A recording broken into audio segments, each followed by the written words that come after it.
मैं आपसे निवेदन करूंगा, नंबर 1 साफ सुथरा रहना, नंबर 2 परस्पर प्रेम से रहना, नंबर 3 कलह कलेश ना करना, नंबर 4 पति पत्नी ज़्यादा आपस में बातें न करना, नंबर 5 पति पत्नी एक दूसरे को मंद मंद मुस्कुरा देना, देख करके बस मुस्कुरा देना।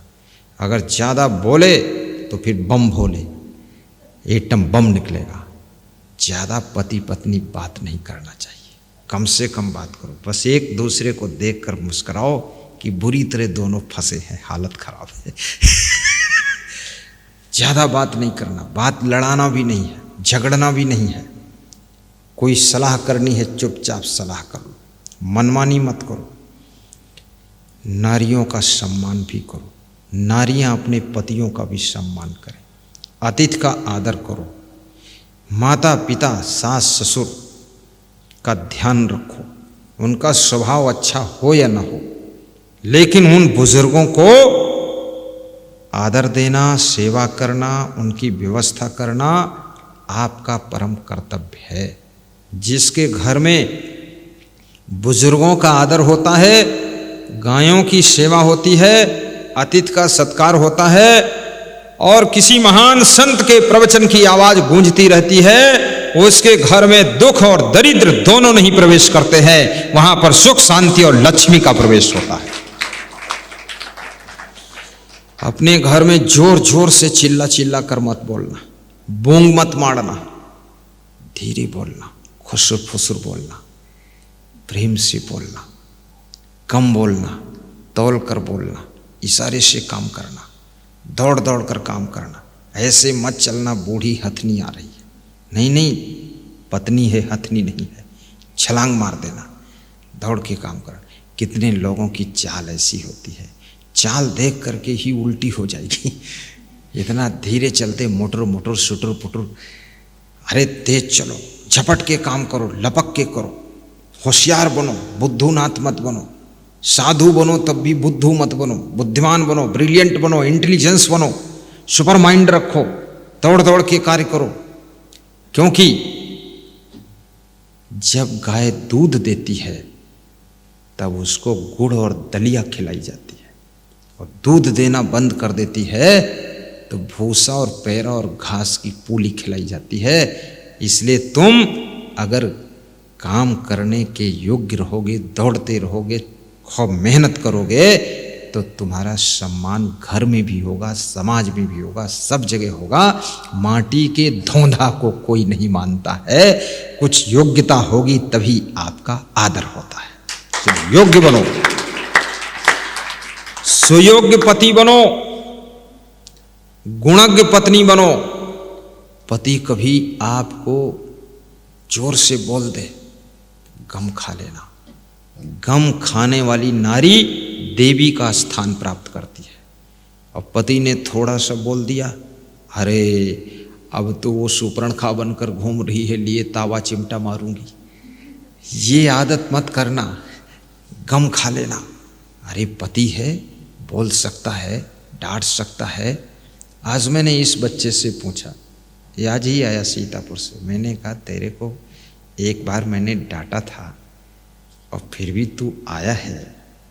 बोले गुरुजी गलती थी तो डांटा था आपने, गलती नहीं करूँगा तो नहीं डांटेंगे। तो हमने कहा तेरा दिल टूटा नहीं? बोले टूटा नहीं और जुड़ गया। मुझे ऐसा लगा गुरुदेव का अनुशासन भी ठीक है। तो मैंने कहा तेरे मन में भाव होना चाहिए, अब कभी नहीं मिलूंगा गुरु को। अरे नहीं करते हो, आपके साथ में रहूँगा, मिलूँगा भी, जुड़ूंगा भी और आपके चरणों में रहूँगा और जो आज्ञा होगी वो करूँगा। मैंने कहा तू नौकरी करेगा कि साधु बनेगा कि भगत बनेगा कि भाग जाएगा? तो बोले जो आप बताओगे वो कर देंगे। हमने कहा मैं भागने थोड़े कहूँगा, तू भाग जा। बोले आपकी जैसी आज्ञा होगी। ऐसी नौकरी का इरादा नहीं है, इरादा तो बस सेवा करने का ही है। संत बनो तो भी दौड़ दौड़ कर सेवा करो। ऐसे लीसड़, खसगदड़ा और कामचोर, निकम्मा, सिलसिलहा, ढिलढिलहा, पिलपिलहा, गिलगिलहा चेला बनना, चिलचिलहा, बेकार है। कितने गुरुओं के पास ऐसे चेला है बिल्कुल गोबरनाथ, उससे पूछो क्या नाम, कहता गोबरनाथ। तो बोले चलो ठीक, बाटी बनाने में काम आ जाएगा। बोले वो गोबर नहीं हो, पूरा सड़ गया, तो खेत में खाद के काम आ जाए। बोले कीड़ा भी पड़ गए, तो रह दो फिर। गोबरनाथ। अरे जिस गुरु के पास शिष्य बने हो, गुरु को भी खुशी होती है कोई हमारे पास शिष्य बना, तो वहाँ कुछ नया करो, बड़ा करो, अच्छा करो।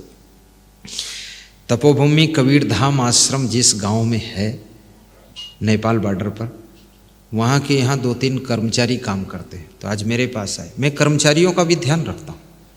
तो कर्मचारी बोला गुरुजी आपसे बहुत प्रेम हमको है। तो हमने कहा बैठो। हमने कहा कालीन पे बैठो। बोले कालीन से प्रेम नहीं है, आपसे प्रेम है। तो हमने कहा तो मेरे ऊपर बैठेगा क्या, कालीन पे बैठ। बोले नहीं गुरुदेव हम ऐसे नहीं। तो हमने उसको फल दिया। हमने कहा 4 संतरा ले लो, 4 जामफल ले लो और 4-4 ले खाओ जाके तुम। बोले थोड़ा आपके साथ बैठ लेता हूँ। हमने कहा बैठ जाओ। तो हमने कहा ये बताओ, जिस गांव में आश्रम है नेपाल बॉर्डर पर, उस गांव में तुम रहते हो, तो गांव वाले क्या कहते हैं? बोले गांव वाले कहते कबीर धाम है। तो हमने कहा वो तो है, लेकिन जब से हम लोग आए तब से गांव वालों को कुछ लगा कि डेवलप हुआ है। तो उसने बताया गुरुदेव जी चमत्कार हो गया। सब गांव नहीं, एरिया पूरा लखीमपुर नहीं, पूरे वर्ल्ड के अंदर क्षमादेव का नाम गूंज गया, फोटो गूंज गया। और क्षमादेव का फोटो आज किसी भगत ने देखा तो बोला ये फोटो हम टीवी में देख चुके, जो आपके यहाँ लगा हुआ है पीछे क्षमादेव का फोटो। बोले ये तो आपके गुरु जी है। अरे शिष्य बन तो ऐसा बन कि गुरु की सुगंध फैला दे और भक्तों के दिलों के अंदर आनंद फैला दे, ऐसा संत बनना चाहिए। जहां गया वहीं नरक बना दिया, क्या मतलब निकला? बोलो परशुराम, ऐसा ही होना चाहिए। और गृहस्थ बन तो ऐसा बन कि अपनी पत्नी को खुशियों से भर दे और पति को निश्चिंत कर दे। कितनी पत्नियां अपने पतियों के ऐसा टेंशन का इंजेक्शन मारती है, पूड़ी तो खूब गोल बनाती है और स्वयं फुटबॉल बनी लुढ़क रही है। थोड़ा कंट्रोल में रहो दीदी जी, कहां जा रही हो?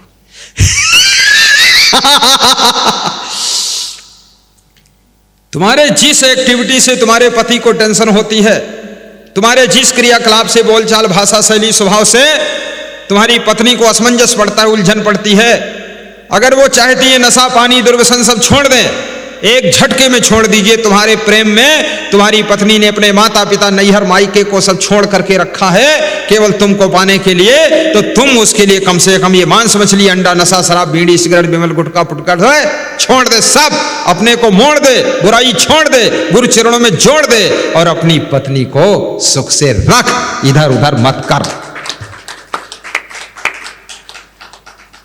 ये भी काम करने की जरूरत है। और गुरु बनो तो भी अच्छे गुरु बनो, ऐसे ढीले ढाले गुरु नहीं कि टेढ़े टेढ़े चल रहे हैं। कमंडल पकड़े हैं, ढक्कन गिर गया, उधर नया गांव रोजड़ी में ढक्कन गिरा है, कमंडल यहां तक लाई। होशियार गुरु बनो। अरे भक्तों को ज्ञान देना है, भक्तों की जिंदगी बनाना है, संतों की जिंदगी का निर्माण करना है। चतुर गुरु बनो। हमारा एक शिष्य है बोध करदास, जिसको यहाँ का महंत चुना गया, वो मेरे कमरे में आया 3 दिन पहले। बोला गुरुदेव मैं हवाई जहाज में कभी नहीं उड़ा हूँ, तो मेरा भी नंबर कभी आएगा क्या? हमने कहा तुरंत मैंने फ़ोन लगाया कि टिकट बोधकर का हो जाए। बात को उसको पता चला मेरा टिकट हो गया, तो मुस्करा रहा था। ठीक है, गुरु ऐसा होना चाहिए। हवाई जहाज हम भी उड़ाते, वहाँ लिए बकरी बैठाए घूम रहा सब। नहीं, संपन्नता भी गुरु के पास होनी चाहिए।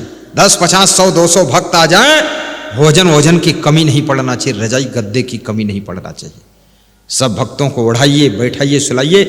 मेरा है क्या? कुछ नहीं है, केवल मन में सोचना है। गुरु भगवान का रूप होता है। जो सच्चा गुरु होता है उसके अंदर भगवत सत्ता काम करती है। वो मन में सोच लेता है, वो काम फटाफट होना शुरू हो जाता है। इसलिए गुरु को अपने भक्तों का इंतजाम भी सही कर देना चाहिए और भक्त भी इसमें होशियार होना चाहिए। चिथड़ा भगत नहीं होना चाहिए, कंजूस भगत, मक्खी चूस भगत, घर ही से ढूंढ के लाता सड़ा हुआ 5 नोट और गुरु जी को दे दिया कि लो इसी में जरो मरो जाकर। अरे नहीं, गुरु की व्यवस्था के लिए संपन्न भक्त बनो, धनवान भक्त बनो, बच्चों को उन्नति की ओर ले जाओ, ऊंची शिक्षा, अच्छे संस्कार दो। भगवान राम विश्वामित्र के शिष्य थे कि नहीं थे? गुरु वशिष्ठ के चेला थे, उनके पास में भी कनक भवन था। सोने का भवन अयोध्या में है कनक भवन, तो कम से कम हमारे भक्त के पास में बहुत सुंदर ईंट और पत्थर का भवन होना चाहिए और लिखा होना चाहिए क्षमा सदन, लिखा होना चाहिए कबीर भवन, लिखा होना चाहिए सदगुरु भवन, लिखा होना चाहिए भक्ति सदन, लिखा होना चाहिए धर्म केंद्र है। ये भवन का नाम गुरु के नाम से रख दीजिए। अच्छा बिजनेस भी कीजिए, अच्छी उन्नति भी कीजिए, और गाड़ी भी रखिए, कार रखिए। धन से भक्ति में कोई बाधा नहीं पड़ती है, उन्नति होने से भक्ति में और सहायता मिलती है। आप उन्नति करोगे, जैसे अभी माताओं बहनों ने बताया कि ड्राइवर को ले लिया और कार से बैठकर मैं आ गई। अब सोचिए, व्यवस्था तो चाहिए जाने के लिए गुरु दरबार में, कार भी चाहिए, जीप भी चाहिए, बस भी चाहिए। हमारे एक भक्त हैं मोहन वाजपेयी, लखीमपुर खीरी में, इसी वर्ष भेंट हुई।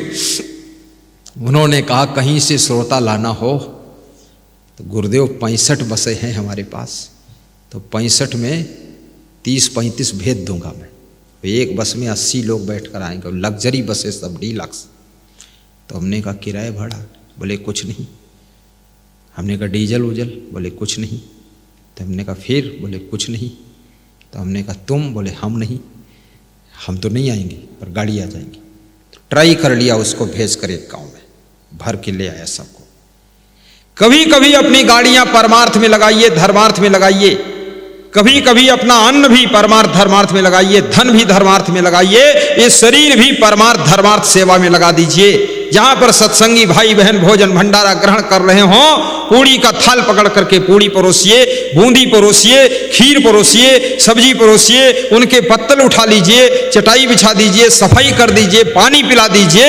जब ये शरीर भी सेवा में लगता है, तन शुद्ध हो जाता है, और मन जब ध्यान करता है गुरु का तो मन शुद्ध हो जाता है, और धन सेवा में लगता धन शुद्ध हो जाता है, और अन्न जब भंडारे में हमारा खर्च होता है तो अन्न भी शुद्ध हो जाता है, और परिवार के लोग जब भक्ति करते हैं पूरा कुटुंब शुद्ध हो जाता है, और घर ही में गंगा, घर ही में जमुना हो जाता है। हे नाथ अब तो ऐसी दया हो, सत्संग थोड़ा सुना दीजिएगा। हम लेट आए, तुम लेट आए, सत्संग पूरा सुना दीजिएगा। तुम लेट हो, हम लेट, हाँ, भगत भी लेट और गुरु भी लेट, और दोनों लेट तो कौन किसको कहे, दोनों एक ही मॉडल है। बोल सुल्तान कंवर, खड़ी हो जा। ये देखो सुल्तान कंवर, बहुत श्रद्धा है। दुख होता तो गुरु से रो लेती है, सुख होता तो गुरु के पास हंस लेती है, और पैसा होता तो गुरु को दान भी दे देती है। बेटा सुल्तान कंवर, तुम सोचते होगे गुरु जी सबके नाम कैसे जानते हैं? नाम गीता भागवत भूल जाए तो फर्क नहीं पड़ेगा, भगत का नाम भूल गया तो फर्क पड़ जाएगा। हम तो कोई श्लोक भूल जाता तो अपनी तरफ से जोड़ देते हैं उसी मैडम गड़म संस्कृत क्योंकि कोई संस्कृत तो यहाँ पढ़ा नहीं है। सब कोई कौन जानता संस्कृत की ग्रामर क्या होती, व्याकरण, आचरण सुधारना की व्याकरण सुधारना। यहाँ व्याकरण सुधारने आयो कि आचरण सुधारने? आचरण तो व्याकरण से क्या लफड़ा। हम तो कहते ये बात की ना, साबुन चाहे उल्टा लगाओ चाहे सीधा लगाओ चाहे जैसे लगाओ झाप बनेगी, मैल धुल जाए। तो व्याकरण वाकरण सही हो चाहे उल्ट पलट हो, लेकिन आचरण शुद्ध हो जाए गुरुदेव की वाणी से है साहब। हे प्रभु हमें निर्भिमानी बना दो, दारिद्र हर लो दानी बना दो। आनंदमय विज्ञानी बना दो, मैं हूँ पथिक ये आशा लगाए, मैं हूँ पथिक ये आशा लगाए। ऐसा जगा दो फिर सो न जाऊं, अपने को निष्काम प्रेमी बनाऊं, मैं आपको चाहूं और पाऊं, संसार का कुछ भय रहे न जाए। संसार का भय करने वाले भक्ति नहीं कर पाते। लोग क्या कहेंगे, कंठी पहनूंगा, माला देखेंगे तो लोग क्या कहेंगे, अरे ये साधु कपड़ा पहनूंगा लोग क्या कहेंगे, पगड़ी बांधूंगा लोग क्या कहेंगे, अरे तो साड़ी पहन ले फिर लोग क्या कहेंगे। लोगों से क्या लेना देना मेरे को है। मैं तो कंठी पहन करके यूनिवर्सिटी में जाता था पढ़ने के लिए। मेरी माला देखते थे बच्चे लोग, पूछते थे ये क्या, हमने कहा गुरु की माला। बोले ये क्या करती है, हमने खोल देगी सुख शांति का ताला। बोल देगी और क्या करेगी, हमने कहा मिटा देगी गड़बड़ झाला। मैं बड़ा मजेदार आदमी था, कवितम कविता जोड़ देता था, बात करने में बड़ा फर्राटेदार, और तर्क इतने जबरदस्त कि 100 लोग एक तरफ हम अकेले एक तरफ, सटासट काटते चले जाओ बात सब। लेकिन थोड़े दिन मैंने बातें काटा, अब नहीं काटता। बात काटने से आदमी ही कट जाता, पूरा नाराज हो जाता है। बात भी काटना ठीक नहीं, बचपन था तो उतना ज्ञान नहीं था। फिर लोग पूछते थे किसने पहनाया माला, हमने कहा श्री क्षमादेव जी ने। कहाँ रहते हैं, कबीर धाम में। कितनी दूर है, थोड़ी दूर है, क्या हमको मिलेंगे, सबको मिलेंगे, चलो हम मिला देंगे। अपने अध्यापकों को, जिस जिस स्कूल में पढ़ा हूं सभी स्कूलों में प्रवचन हो चुका है। हमारे लेक्चरर प्रोफेसर सब प्रवचन करा चुके हैं। डिग्री कॉलेज में भी हुआ, इंटर कॉलेज में भी हुआ, हाई स्कूल में, सब जगह प्रवचन हो गया। और वहां के जो स्कूल के निर्माता, उन्होंने आयोजन करवाया। बोले वाह क्या बात।